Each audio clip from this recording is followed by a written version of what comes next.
VOA news minute के साथ मैं हूं मोहम्मद आतिफ। अमरीकी सदर बराक ओबामा ने एतमाद जाहिर किया है कि दाइश मुखालिफ कुव्वतें ही कामयाब होंगी और कहा है कि उनके ओहदे की मियाद पूरी होने तक दहशतगर्द तंजीम के खिलाफ अहम पेशरफ्त हो चुकी होगी।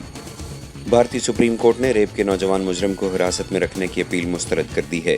ये उन 6 मर्दों में से एक है जिन्होंने 2012 में एक नौजवान लड़की का दरिंदगी से रेप किया था, जिसके बायस वो हलाक हो गई थी।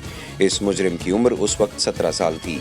अदालत ने कहा है कि मौजूदा कानून के मुताबिक ये हिरासत 3 साल से ज्यादा नहीं हो सकती। फीफा के सदर सेप ब्लाटर और यूरोपीय फुटबॉल के सदर मिचेल प्लाटिनी दोनों पर इखलाकी खिलाफ वर्जी करने पर 8 साल की पाबंदी आयद कर दी गई है। 2011 में फीफा की जानिब से ब्लाटर के कहने पर मिचेल प्लाटिनी को 2.2 मिलियन स्विस फ्रांक की रकम देने के मामले पर यह फैसला सुनाया।